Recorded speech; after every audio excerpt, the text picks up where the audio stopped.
Okay, we'll get started with Rhys. First question. We'll start with Russell on the back left. Rhys, I think it was before game one of the DS, you said because of everything you guys had been through this year, you weren't afraid of a challenge. A 4-0 deficit in the first inning. Does it feel like that's not as big of a deal because of everything you guys have been through so far? Yeah, for sure. And I think especially right in the first inning, we hadn't even gotten to hit yet. We knew we had 27 outs left. And just the confidence I think that we have in ourselves as an offensive group, we knew that the game was not over by any means. Obviously huge to come out and punch back right away in the first inning. I think those runs are huge. Adding the third run, making it a one-run game immediately, just gets us right back in the game. Marcus up in the front.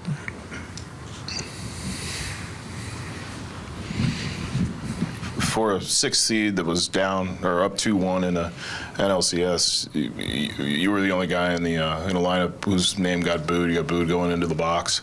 You've had a couple of rough days in the field. What was it like to be in that moment, and what was the feeling after the first home run and second home run? I mean, the feeling and the focus is all on the field. Boo, no boo, cheer. Like, the crowd was a factor tonight. And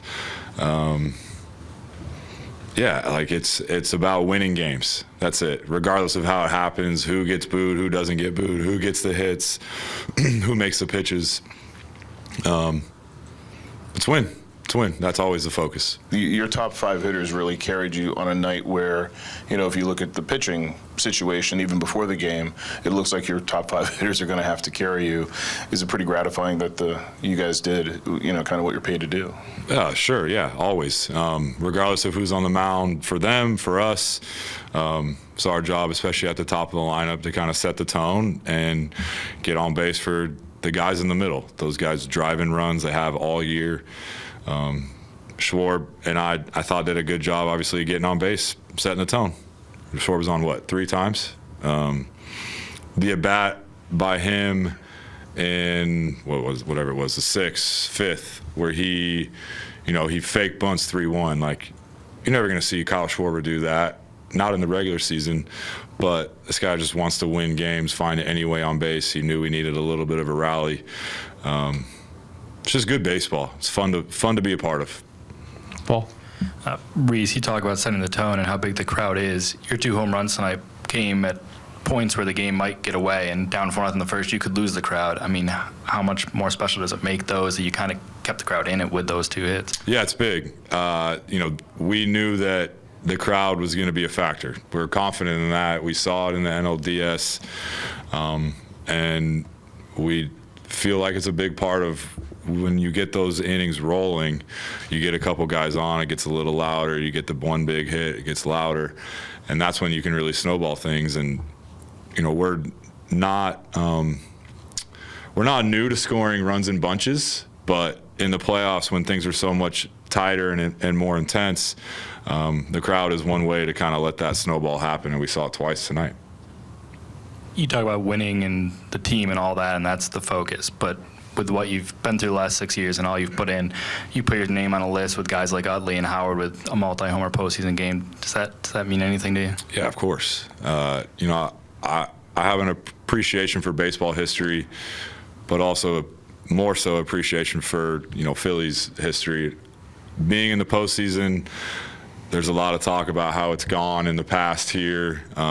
Which is awesome. It's a great experience. It's great stories to hear and to draw back on. But,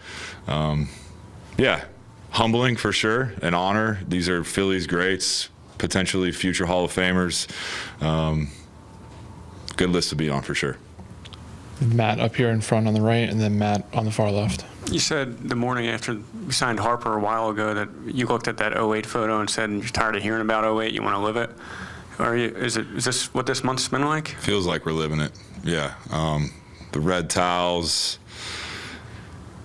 It's deafening loud, right? Like, yeah, it's just the whole scene. And as soon as you step on the field, really in batting practice, you could just kind of feel the electricity building. I need some more. Need some more of it. And the tear that Bryce is on, is that the kind of production that you imagined that you were adding? You know, you think back to years ago, you're adding a superstar, and here he is. Yeah, you have a guy who has a chance to go out and win an MVP every single year. There's not that many of those guys on the face of the earth that can do that at the highest level. It's incredible to see him really perk up and do this on the biggest stage in this game. I'm sure he's got more in store for us because that's just the type of ball player that he is. But it's been awesome to see what he's doing in the dugout as well, and just keeping guys going. Obviously, he's rolling, but just to have that energy in the dugout when he can't be on the field, I think has been a big factor for a lot of us. Matt up against the wall. Rhys, you're one win away from the World Series. Can you put into words what that means to you? No. First timer, right? Like, I'm just soaking it all in as it's coming. You know, I didn't want to get too far ahead of ourselves last night about being 2 games away, but here we are with the chance to close out the NLCS at home. Like, I've said this a couple times in the last couple days, and I'm sorry it's getting redundant, but you can't write it better. For the guys in that room, for the staff, for everybody in this organization, but I think most importantly for the city, you can't write it better. I can't imagine what tomorrow is going to be like. Todd on the left. Just wondering if anybody said anything going into the dugout first inning as you guys come in down 4-0. Yeah, a lot of us said 27 outs. Tomper echoed the same thing. We've been down before. We knew with the bullpen game, the possibility of multiple guys having to be put in positions that they're not used to being in, that we were going to have to slug, and we did that tonight. But just Tomper's confidence and belief in us, just echoing the 27 outs, there's a lot of game left. Take a couple more on the back right, and then to the left side with Hannah. Rhys, throughout this season, you guys have always talked about how resilient this team is and what you guys have gone through over this season, and I guess to get there. And how much did that show tonight when you're down 4-0 and they were down again 6-4? Yeah, I think, like I said, resilient group, no doubt. But I think to do it on the stage that we're in right now should give us all the confidence in the world that no matter really the lead, no matter when it is in the game, we feel like we have a chance. And as an offense, that's an outstanding thing to have. Hannah. Hey, Rhys, sorry to ask you to condense your entire career into an answer, but you've been here right through a lot of stages of this team with the struggles and then the sort of excitement and expectation of that 2019 offseason, the late collapses, and we see the results, but can you take us behind the scenes of the evolution of the team during your career, other than just the results? Yeah, it's obviously been building for a long time. There's not that many of us here that were here in 2017, but I think all of us would say that the changes that have been made throughout the last 4, 5, 6 years were all made with a purpose, and the purpose started with John Middleton, who wants to win more than anything in the world, and you've seen that over the last couple of years.